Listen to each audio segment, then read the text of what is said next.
All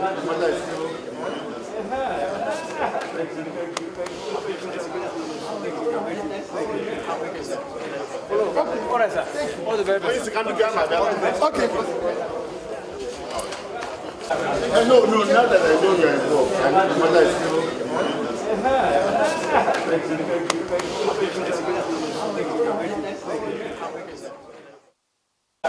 No, now that I know you're involved, I know the matter is still.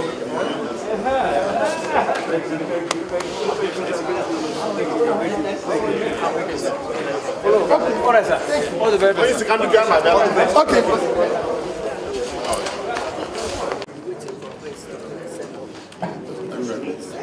This august body this evening because ordinarily when you come with a candidate or an aspirant to meet the board of trustees of a party that has become an institution, you must be wary, because this is where the stakeholders should be, and I believe they are.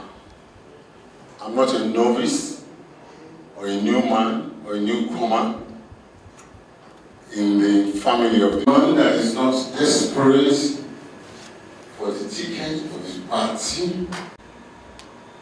Is it Bukola Saraki, former governor, 8 years? Ladies and gentlemen, can I invite His Excellency, former governor of Anambra State, Peter Obi.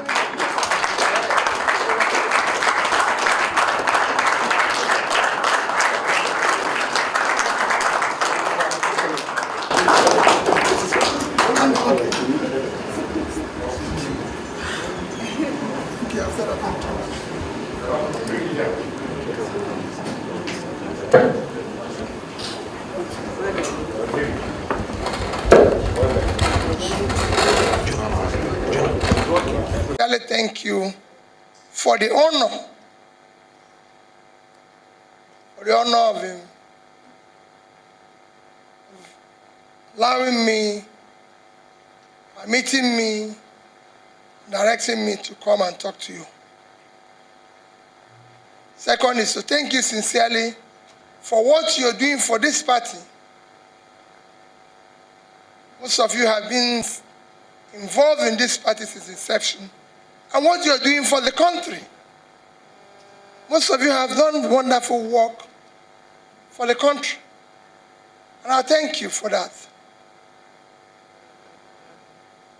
My visit this afternoon is just to introduce myself and be able to mention, I'm sure you've been seeing other aspirants, and you continue to see all of us, to be able to say to you, my name is Peter Obi, and this and this. So whatever I'm going to tell you about this country, you know it already. Some of you are involved with it. But to join from where my little comment is to plead with all of you. The country you used to know, the country you are part of building, is no longer there. There's nothing today. If Nigeria, and I said, gets it wrong in 2023, because 2023 is to enable Nigeria to start rebuilding again. If they get it wrong, I can assure you that it will not take time for some of you who will still be there at that time to be refugees somewhere.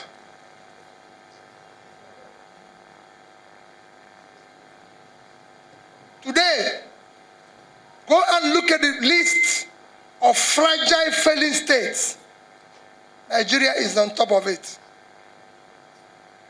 Today, go and look at the list of terrorized nations. Nigeria is number 3. We are now ranked the same place as Afghanistan and Yemen. Today we are the capital of poverty. We have been since 2019. What is worse in it is that Nigeria have more people living in poverty than the two biggest countries of the world combined. China and India combined is 2.8 billion. Nigeria is 200 million. So we're not even to 10% of these two countries combined, but we have more people living in poverty than both of them combined. Today we have 50 million children out of school. And not out of school.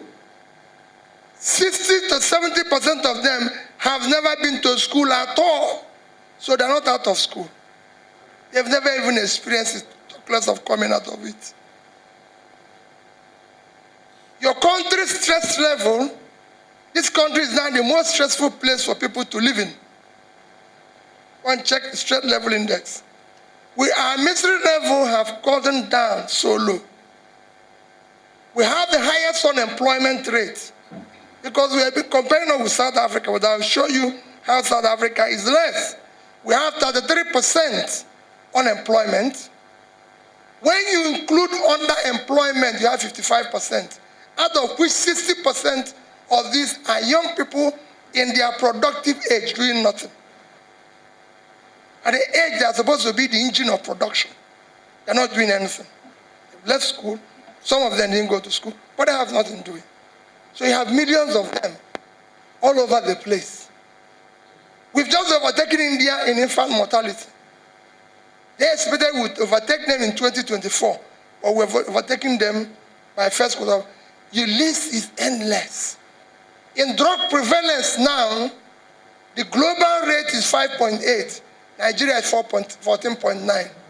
And it's 70% more among the young ones.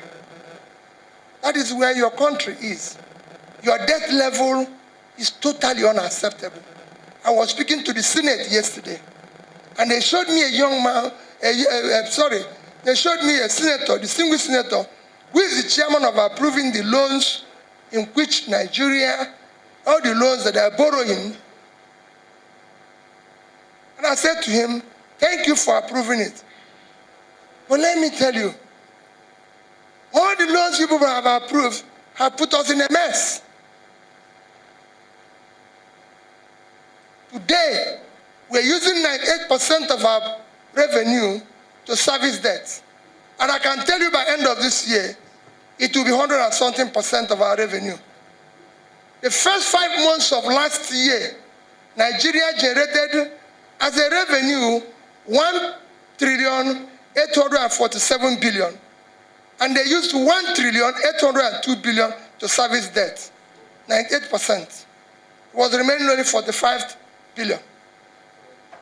Last year, our budget was 13 point something trillion, and they said they are going to borrow 4 trillion. They ended up borrowing 6.7 trillion because they couldn't make it. This year, our budget is 17 trillion. And they said they are going to borrow only 7. They're going to generate 10. They're not going to generate 15, even 50% of that. So we're going to borrow about 8 this year, and we're going to service all those debts. It is not possible. There's no way a country can survive with that level of debt. And every day what you hear from government is that we don't have a borrowing problem, we have a revenue problem. You don't have a revenue problem. Revenue comes from production. The country is not productive. It's consumption. When you have millions of people unemployed, how can you generate revenue? You're not doing anything. People in your villages can't pay tax. They can't pay for anything because they're not doing anything. You need them to do something to be able to generate this thing. We have engine of production and employment, which is micro, small, medium businesses suffering in Nigeria. And nobody wants to do anything. And what people will tell you is that they give examples of, I've traveled to countries all over the world. No country operates like Nigeria. I've been to about 30 countries studying what is happening in Nigeria. And I've spent time. I've been from China to India to everywhere. I just came back last week from Morocco. I was in Morocco. I went to Morocco on Sunday and was there for almost 1 week. Traveled all over Morocco, spoke to their government officials, Nobody runs the way Nigeria runs. They have debt. Borrowing is not a problem. Every country in the world borrows. Even Norway, with the greatest sovereign wealth fund of 1.4 trillion, they are owing 50% of their GDP. It is what you use the money that makes a difference. And I'll give you an example of using everywhere I've gone today and tomorrow.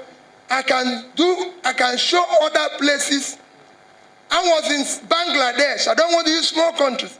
I was in Bangladesh in 2010, and I spent 1 week in the villages of Bangladesh. Bangladesh was far poorer than Nigeria. In the year 2000, they were below us in HDI. Today, with their medium, we are still struggling in the poor circle. In Bangladesh, I met people. In fact, arriving at Bangladesh airport, you will not eat. It was so dirty, it was everything. I wondered, where is this place? As at that time, Bangladesh had a GDP of $115 billion with a per capita of about $700 each. That was 2010. Nigeria GDP was $375 billion. Our per capita was $2,250 in 2010. And our debts then, in 2010, because you in PDP have helped to clear all our foreign debts, our debt was brought down then to where we were owing just about 5% of our GDP. So we were owing less than $10 billion, equivalent then. Or call it about equivalent to about 20 because of the rate of exchange then, 20 or even 25. That was what we were owing then. Today, Bangladesh GDP is $335 billion with a per capita of 2,050. So they've done 3 times what their per capita was in 2010. Nigerian GDP is 400. Our per capita had come down to 200. We lost below over 10% of what we were in 2010. Our debt have increased from about 25, 30 billion to $100 billion. So that money borrowed did not yield or put into production. It made no contribution to our GDP, to our per capita, to everything. It was thrown away. And we're a nation. And nobody cares. Nobody bothers and says, okay, we're moving. This is how it's been in every country. We are not the first country that have poverty problem. China in 1990 had 98% of their people living under poverty. Today, China have less than 2% living under poverty.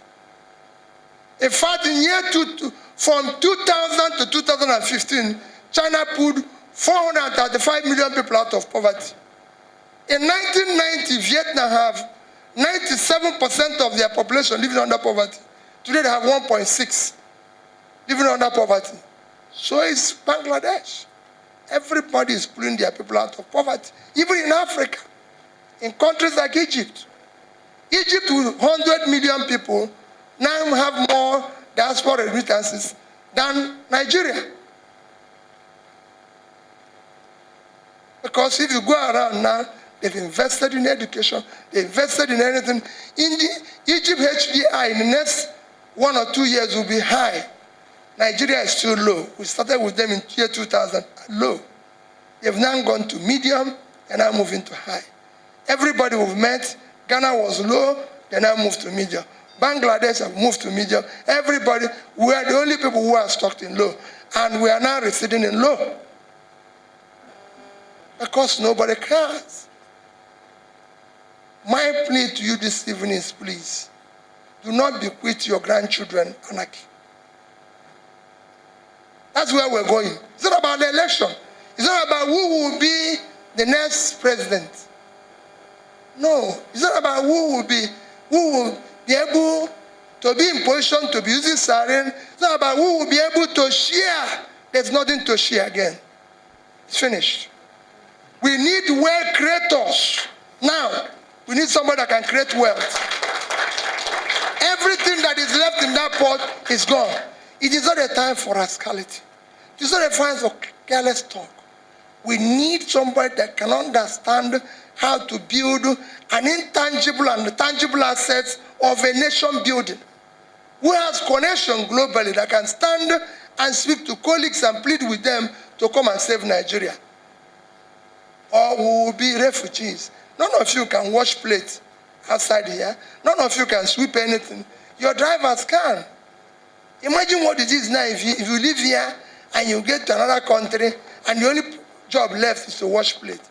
How can you do it? You cannot. You want to go in peace. Most of you at the departure lounge, you want to go in peace. You don't want to go crying. And that is critical for you. It's critical for us. I get up every morning and I wonder what is happening here. Yes, people now, everybody is telling you, we'll do this, we'll do this. Please, I'm begging, let us check. All those that are going to come and talk to our party, they want to be this, let us check their background. Where are they coming from? What have they done in their life? Who are they? It's easier. I got to tell people, it's easier to grandstand and say things you cannot do or what you cannot do. My name is Peter Obi. I'm a trader. That's all I've done in my life. Forget about how Kupe described me. I'm a businessman who have been a private businessman in Nigeria, have made success of the business, and understands how to solve the problem that it will make private sector drive the process today. I know how your country can start turning around by creating revenue and ensuring that small businesses get money in order to do business, in order to create jobs. I know how much how to direct the banks to do the right thing. Our ports today don't work. I drove from over 300 kilometers, or about that, from Rabat to Tangier port in Morocco to see how their port works. Because I cannot see how Morocco, with less than about 1/7 of Nigerian population, can have the biggest port in Africa that does 3 times the cargo of Nigeria. 3 times, all our ports put together. And I went there, and I said I was working. Morocco exported, last year's export was $40-something billion without having oil. We're earning $18 billion in oil. And they even tell us 98% of it is stolen. We're stealing it. What are we talking here? And we have a country. Look at what is happening to everywhere in the north today. Do we still have a country where we have people who have kidnapped people in Nigeria, taking them somewhere and are calling by phone in this age of technology, and you can't do anything to them? Do we have a country? There's something wrong. It just shows that people don't want to make a decision. I have been a governor of a state where there's crisis, and I can make elders in that state are here. We solved it overnight. We have a country. The first ingredients of a failing state is when the government is no longer in control of its territory. We are no longer in control of here. We're talking about food. Morocco, with a quarter of a third or half, let me call half, of our land space, exported agricultural materials of over $8 billion last year. I was telling Chief Servant when we went to Niger State, I said, how can we have Niger State with 76,000 square kilometers of land? And we're talking about food. Netherlands, with 33,000 square kilometers, if we include water, 42.6 thousand square meters, was able to export 120-something billion worth of agricultural materials. What are we doing? How can we get this country to work? Just because we have leaders who don't have the capacity, don't have the competence, who wants to waste everybody's time and run around creating nothing. My dear fathers, my dear mothers, let's create a future for this country. What we are going through now will take its revenge on your grandchildren. Thank you and God bless you.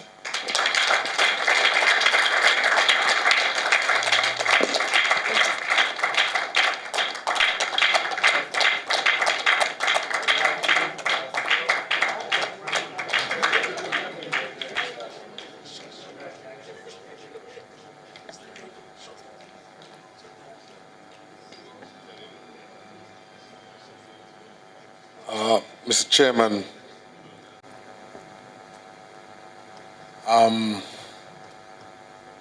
I frankly don't know what to say. I'm sure none of us will be happy to be called Nigerians.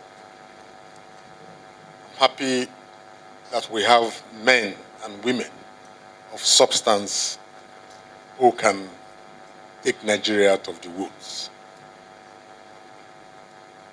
We're in a democracy. I want to thank Dr. Peter Obi for his presentation.